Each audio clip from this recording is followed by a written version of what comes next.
Welcome to Reflections again. I'm your host, Patrick Tomlinson, and today we have with us Dan Aguilera, who you saw the last time, who came and spoke to us a little bit about his background and his experiences.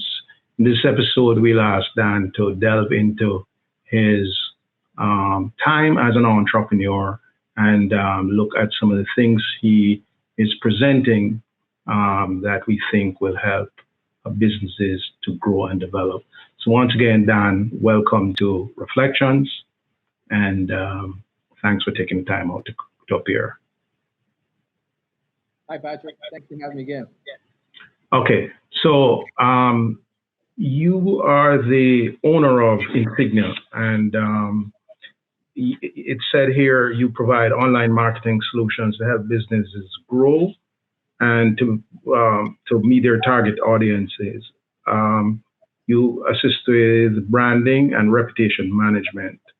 You also provide develop websites, SEOs, social media postings and Google ads and Facebook ads, also YouTube ads. So we're going to ask you to tell us a little bit more about what is this about for those of us who don't know. Okay, and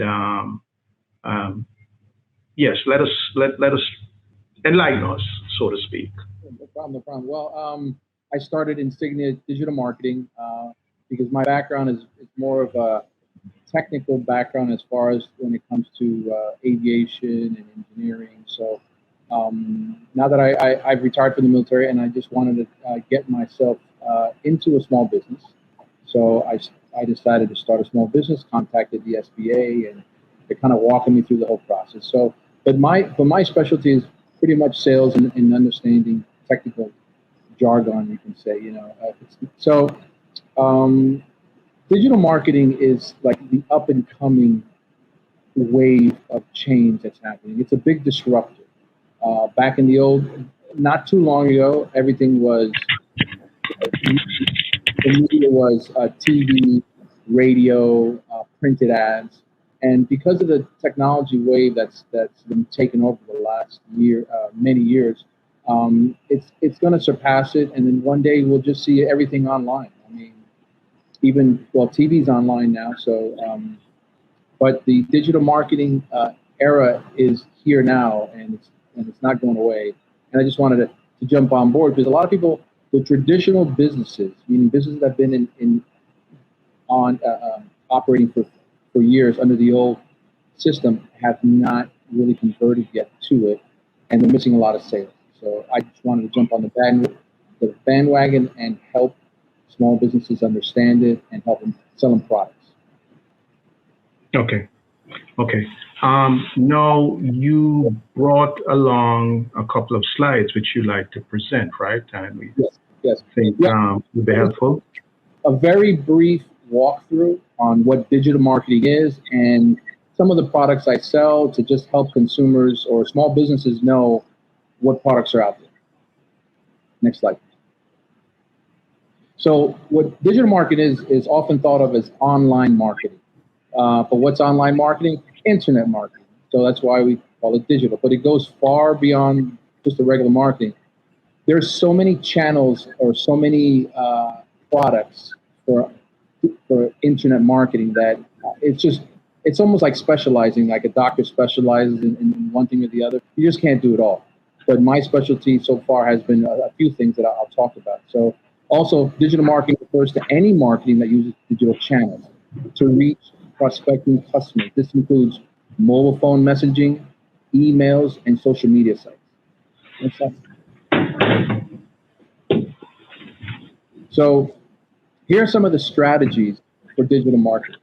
There's websites, social media posting, which is when people go on like Facebook and they start typing in there, things about themselves or their business.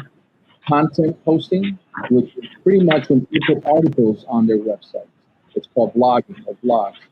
Online business directories.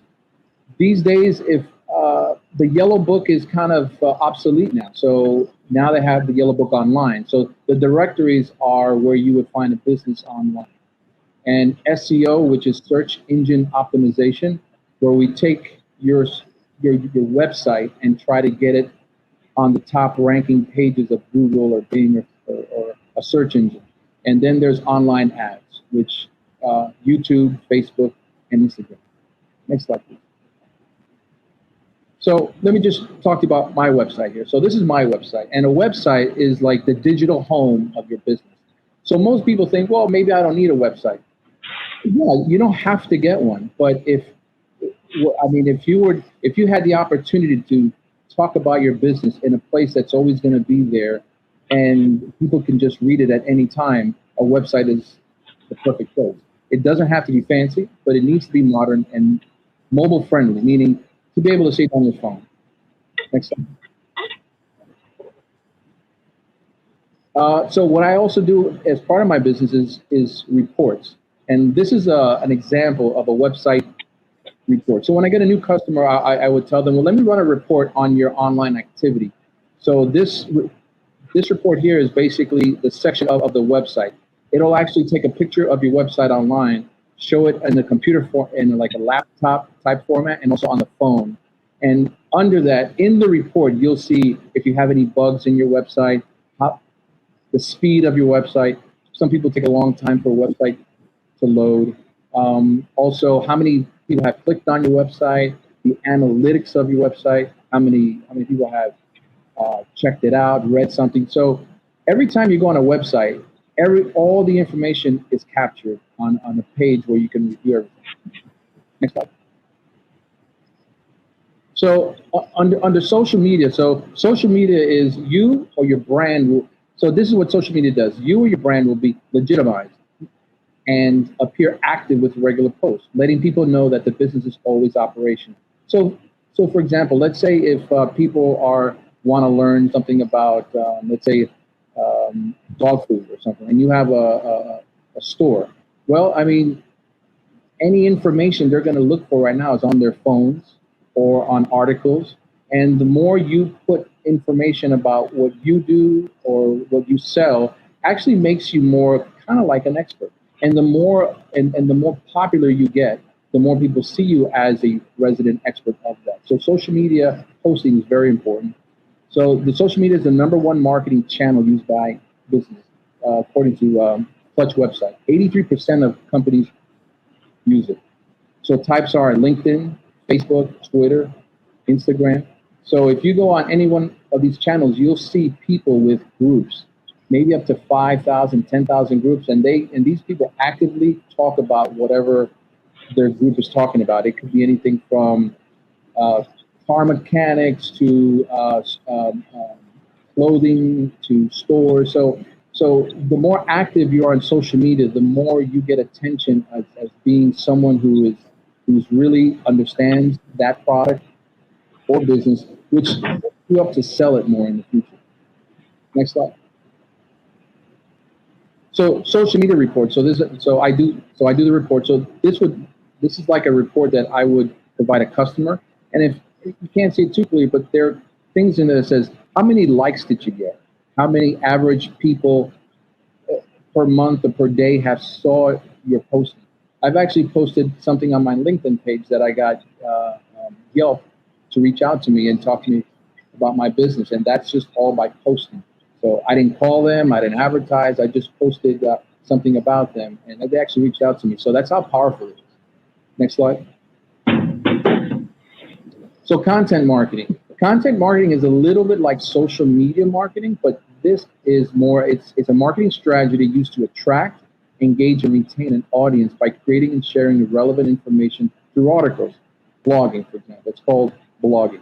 This approach establishes expertise, promotes brand awareness, and keeps your business top of mind and when it's time to buy what you sell. So basically, for example, if you're into something specific, and on my website, I just every week or every other day put relevant articles. Instead of buying it, you can start checking my website out and seeing what I'm writing. And if it's information that really attracts you and it gives you more value, it makes you understand it more, it kind of sets them up to say, well, hey, listen, this person really knows what they're talking about, and let me check out their products because it seems like they're kind of an expert on it. So content marketing is another huge, and it's very low cost.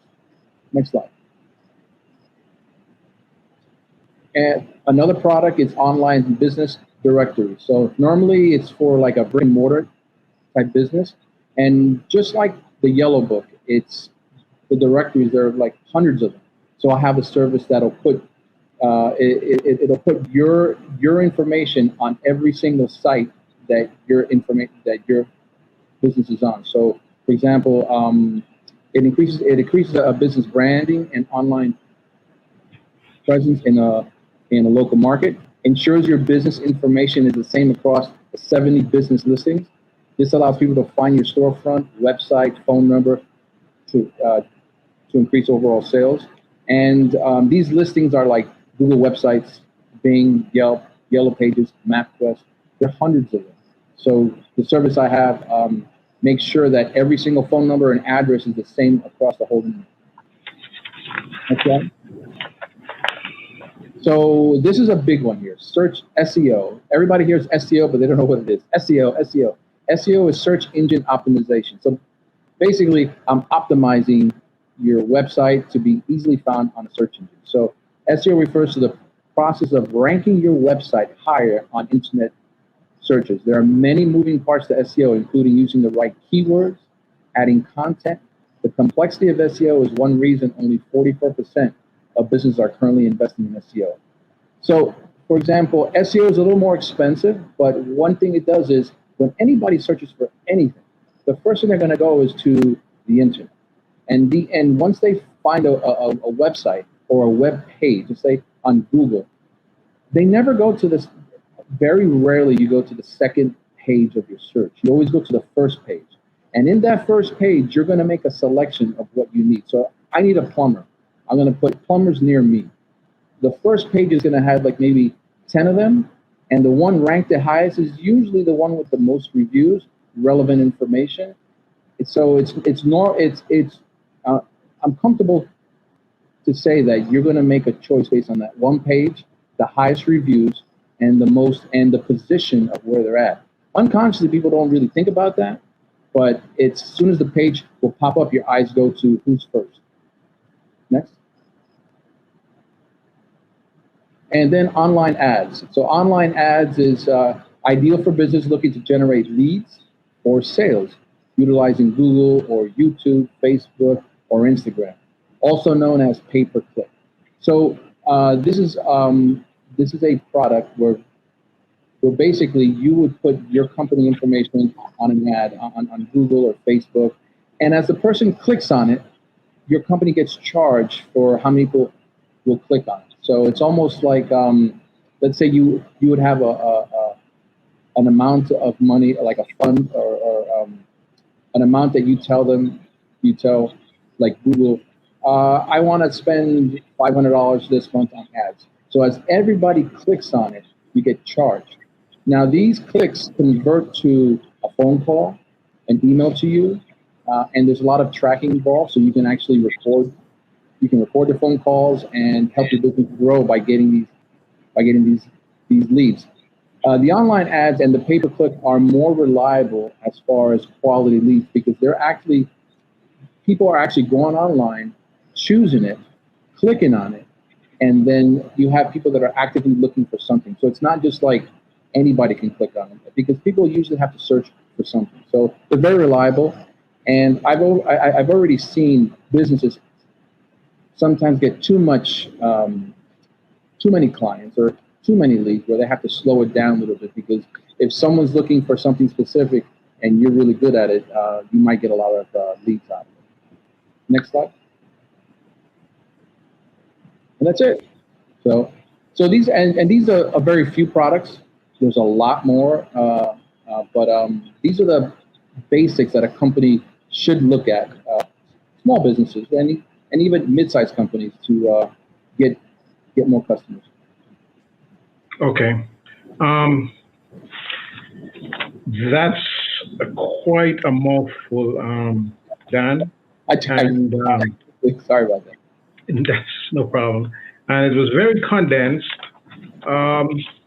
but let's try to see if we can make it as practical as possible. Meaning, okay, I'm a entrepreneur. I just started a business. Let's say it could be selling hair care products for women. Um, what would you suggest? How would you suggest somebody start with a digital marketing campaign? Right. Well, I would first always start with how much money can I afford to put for advertising? That's the first step because you don't want to get into something that's going to hurt you or your business and paying too much. So I've seen, like, for example, my business listings is like $129 a month, and I think most businesses can afford that. Other things can go a lot more higher. There are things that go into very, very high amounts, but our website is not that. A website's a bit more expensive, but it's yours to keep, and it's always there. So I would say start off with a budget. If you don't have a budget yet, then you're going to have to find customers what they call organically on your own, talking through referrals. If you have a storefront, obviously people see your storefront. Some people put out people out there with little paper ads and they pass them on the street. That's called like organically. But when you get to a point that you want to now you have some customer base and now you want to expand and get more off digital means or online means, then think about a budget and then reach out to somebody that you feel um, that can help you out in the online marketing. Because when you go online on the internet, there's hundreds of people, especially from other countries. But mainly you want to stick to someone that you have a good relationship with, that can show you the progress of your ad, the analytics, how many, for example, how many people have clicked on it, how many, what are you exactly spending for your money that can explain that, and what the possible result of your advertising will bring. Okay. Let's just say I'm a retired person and um, I have some money saved up and I would like to get into a business. Let's say it's selling, I don't want to say widgets because I wanted to think of something more, or products then. It could be skin products or beauty care products. Um, what is apart from having a business plan and those basic elements, in terms of the marketing strategy, digital marketing strategy, how do you think Well, that person or I should go about something like this? I'll walk you. I'll walk you through the idea of having a beauty product store, for example. Okay. When you have a brick and mortar store, meaning it's out, it's a real store out in the streets. Your first marketing strategy is obviously the walk-ins. They see your sign, they walk in the street. The second strategy is referrals. You tell everybody what you do. You go to events, and that's all free. That's all free. But when you get to a point where you start plateauing, and you've already reached a certain free crowd, and the free crowd would be, referrals and things like that. And you But need how would to, you know when you're plateaued? You have huh? plateaued. How would Well, you know when you have plateaued? your sales aren't going up anymore. Okay. Let's say every month they say, hey, when sales start increasing every week, it's fantastic. I mean, you don't even need advertising or any marketing plan if your sales are always going up. But one day your sales are going to plateau, meaning everybody in the neighborhood knows who you are. All your friends know what you do, and you've been to all the events. So now you're kind of plateauing, and you're not making, and that steady growth has stopped. Now to keep the business alive and growing, you have to find other means of getting your customers. What is the strategy that a small business or an emerging business should adapt as far as digital marketing is concerned? I would say, like I said earlier, for them to have a certain budget and always step up their marketing as far as affordability. So start with the least expensive online marketing and see how that runs, and then go to the next. Because even though there's many different medias that they can present it on, you really got to know where your customers are. Are they on Facebook? Are they on Google? Like plumbers and home services are usually on Google. Products are usually on Facebook and Instagram. So you got to know your media. But always, I would start everybody. Do you have a website? That's the first thing. Get your website and start putting. And what are we talking about in terms of prices for websites? Average prices for a small, I know it can vary, but just as a ballpark figure. Well, I've seen them. I've seen websites as low as $199. There is a hosting charge, meaning you have to put it on the internet, and you have to find someone like a company that will host it on and that can go anywhere from $10 to $50 to, depending how much information your website has, it can go up to $100, and that's every month. So the only fee you'll probably have on a regular basis is the hosting charge. But I've seen websites go as low as $199 to as high as $300,000. Kind of expensive. Okay. That would be Okay. like a huge company. But so again, I would always I tell everybody, start with a website. I mean, I can't think of a business that wouldn't need a website, because even if you're not putting a lot of information on it, they still need to know, what do you do, what are you selling, how do I reach you? Those are just basics. And if I saw your business card or someone said go to www, I would say, okay, so what does Mr. Patrick do? Oh, this is what he does. This is how I can reach him. The more money is, I mean, if you're going to spend more, it's going to be what the website's going to do for you. Like if you're going to shop or you're going to sell something. The next level, so then that's I would say the foundation. And then after that, you would, if you're a traditional store, then I would look at listing directories. If you're an online business or you sell products like e-commerce online, I would look at Facebook, Google. If you sell a service, let's say you're an accountant or you're like a professional acting coach or something like that, then there's another way to go. So again, it's always based on what you're selling, where your crowd, what your audience is on, what media channel.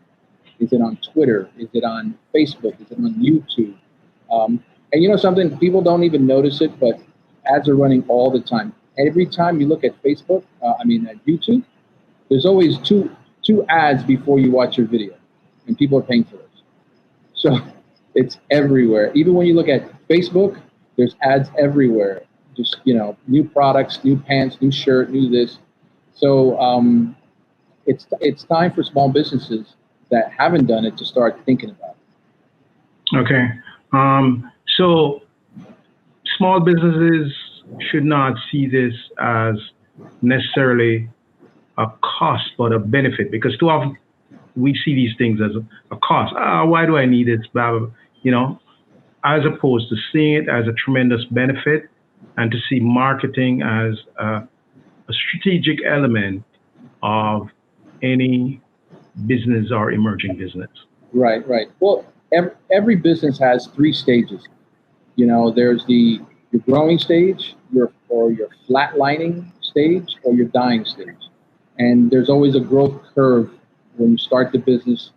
But the longevity of your business is always with an ongoing stream of customers. If the supermarket, people stop going to the supermarket to buy food, the supermarket will close down. So, you have to have customers, coming to your business all the time to support your business. And the only way to do that is to get more customers, and some customers change. Let's say, for example, you're in a neighborhood and the demographics change now. All the older people have moved on. Then you got a new crowd coming in. but how are you going to get them into your store? How are you going to get them to buy your product? So the best way to do it these days now is online, because no one picks up a phone book. I haven't seen a phone book in the last 3 years now around my neighborhood. They used to drop off in the front of the house, and now I don't even see them anymore. So everything's online. So Okay. it's inevitable. Yeah, it's inevitable. Going digital, right? Going digital. I mean, right now, social media, everybody texts each other. It used to be like people would say, well, why are we always texting? Why can't we, make a phone call? Everybody will always go to the direction that makes life easier. And that's what digital marketing is catching up with. What's the easiest way to connect with people? Okay. You did mention one thing that I wanted to just ask you to take a minute out to explain to us, and that is an online store. Okay. Okay. Because you use certain concepts that maybe not many people would be familiar with, and I just wanted to sort of for you to elucidate that that area for us. Sure. Online stores are referred to as e-commerce stores, and basically is you have a website and you set up your website just like a store. It have sections in it. It could be, let's say, for example, a big place to create an online store is like Shopify. You can have one product, you can have 1,000 products, and you can have your checkout on there too. Walmart does it, Amazon does it, and then it gets even more complex. So online stores like Amazon doesn't sell anything but books, but now they have people that put their stores on Amazon, and people think they're buying from Amazon. They're not buying from Amazon. They're buying for people that created a store on Amazon. So online stores is basically just taking all your products and shipping them instead of having them in store. I consider myself a digital consultant, which basically I wouldn't try to put a product on you that isn't a good fit. I first interview my customers to see if I am a good fit, because most of these products are on a monthly basis. So when you pay for a product, it's going to be every single month.